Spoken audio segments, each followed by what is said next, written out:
Almost 9,200 different cryptos out there. 99% of them are meme coins and basically, just trash. And so you need to educate folks first, because what we want to do is grow wealth and build wealth, get people into ascending value asset classes, not get them into meme coins. We're trying to not do what Robinhood does, because Robinhood is my partner, Najee Robinson. We don't want people just getting on trading just to trade, because you end up losing. We want to build wealth. We want you to dollar cost average into ascending value asset class, which is my goal is to have every black person in America have 1 million Satoshis in their wallet. Wow. So that's interesting, because most people you'll see will try to create a coin to build wealth in the community. Why did you choose wallet over coin, or is that something that's coming? No. I mean, we'll see. I never want to say what's not coming in the future, but Bitcoin is already a proven platform. It does what it does very well. It's a store of value. See, I want black folks, I want us to be storing value. The biggest problem, if you break down money, 95% of black folks' portfolio is in cash.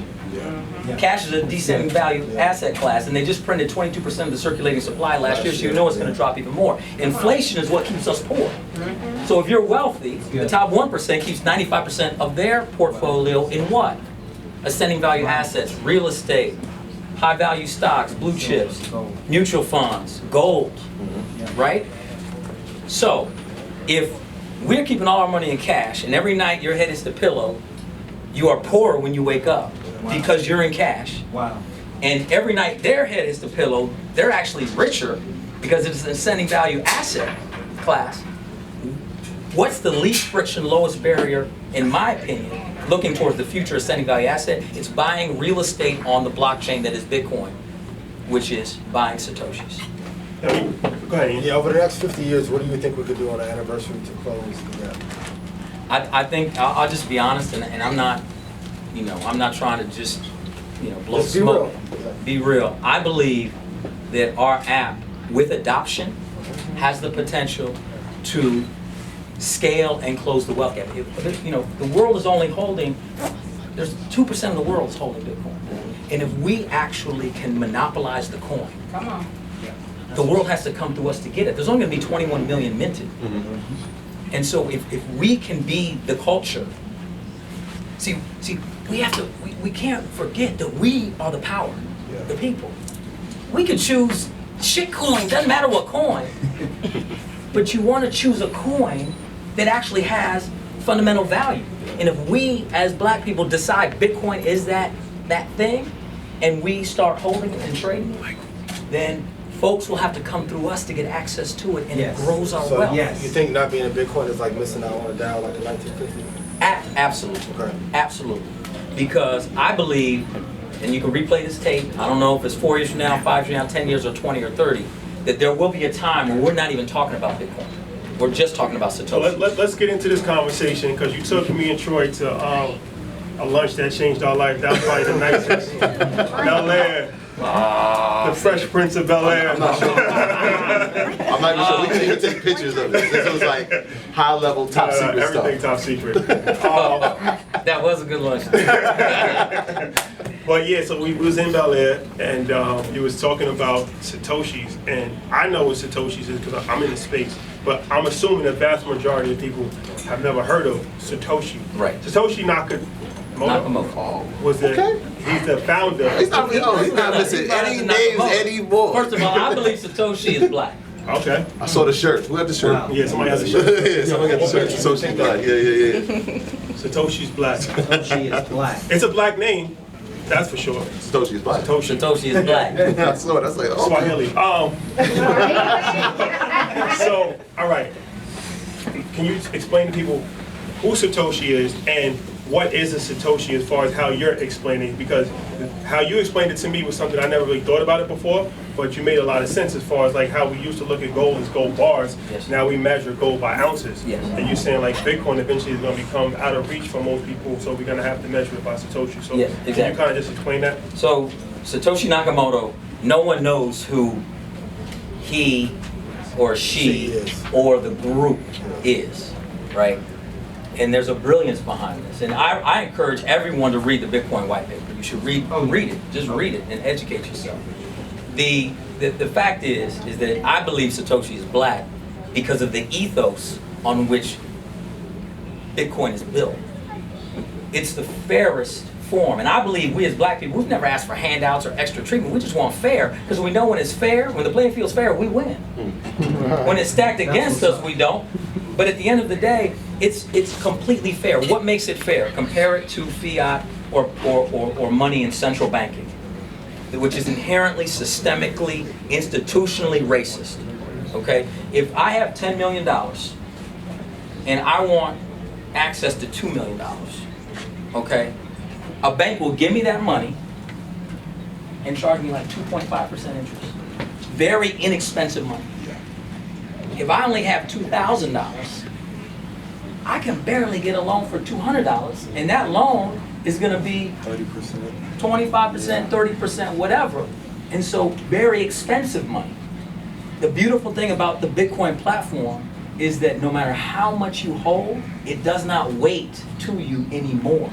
It's completely fair. One Satoshi is exactly as strong as one Satoshi being held by someone who may hold a billion Satoshis. You understand? So just because you hold more of it doesn't mean you have more leverage. It's all equal. So to me, Satoshi is black because they built a fair playing field. Because that's all we want. Because then we win. Equal level playing field. That's it. And a Satoshi is a Satoshi, microcosm yes, of a Bitcoin, right? Yes, there are 100 million Satoshis in every one Bitcoin, which shows you the genius of the development. So, okay, so the total Bitcoin that will ever be minted is 21 million. Okay? So we know it's a scarce asset class, right? Scarcity is what creates value, ascending value over time, right? There'll always be short-term volatility, but scarcity is what creates an ascending value asset class if people consider it to be something that's valuable. It's just like a piece of art. If you have a great artist who does a one-off, it will go up in value over time.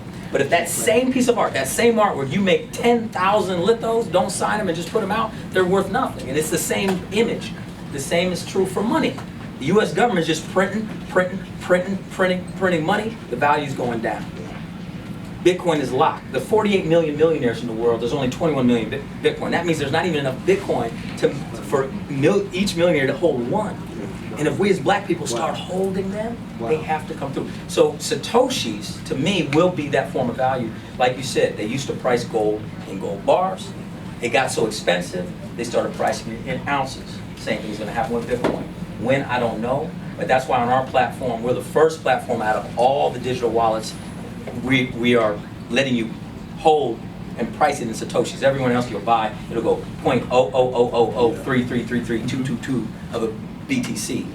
You're gonna see how many Satoshis. Wow. So, Right? so in, 2,000 Satoshis, 5,000 Satoshis. in a sense, because my brother Wall Street Travis here, it's like breaking down the brick, right, Trav?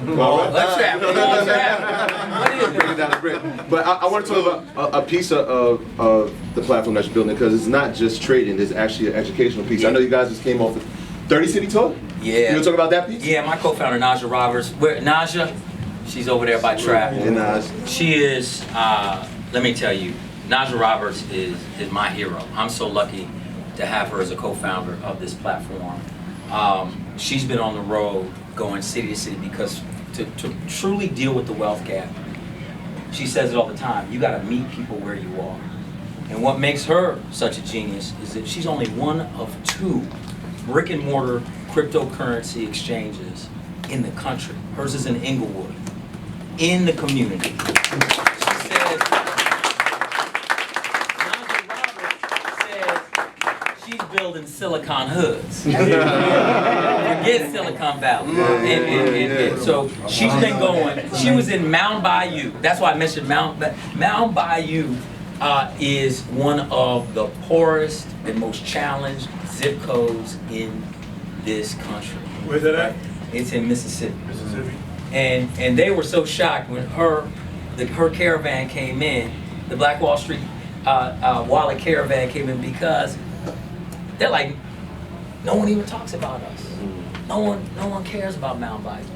But the point is that we have to care about each other. Dr. King said we're all tied together in a single garment of mutual destiny. Yes. That means we are all linked. And if we actually understand our power and link it together, we are unstoppable, y'all. We're unstoppable. I always tell people that the 20-year period to hold the S&P is the best. What period do you think everyone should hold Satoshi and Bitcoin? Okay, so that's a great question. I believe, and this is my personal feeling, Okay. I believe you start collecting and holding Bitcoin and never sell. And that's why on our platform, eventually, you're going to be able to just take out a loan against your Bitcoin. I want you to be able to hold it. Everybody has liquidity challenges, right? So I'm not saying you need access to liquidity, no doubt. But just like extremely wealthy families get a really beautiful piece of property. I bought the Fisher Mansion in Detroit, as an example. I bought it from Michael Fisher. It's a 100-year-old house. They don't, to create liquidity, they don't sell the property, they hold the property and just take equity out on its ascending value. It's an ascending value asset class that you hold and you pass down. That's how you create cross-generational wealth transfer. I believe the same is true with Bitcoin. We collect it now. We hold it as the value ascends for us. We then begin to, if we need liquidity, take a loan against it, and you'll be able to do that on the platform. Yeah, like Nas said, long crypto, sickness and health. I'm forever long crypto. I've been in crypto. I believe in it. I believe in Ethereum and I believe in Bitcoin.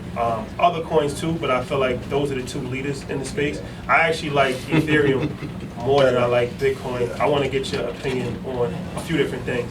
Ethereum to me, I think, has more of a use case and more reason why it's valuable than Bitcoin. I feel like Bitcoin is more branded, like it's just like the brand name, but I don't necessarily know if it has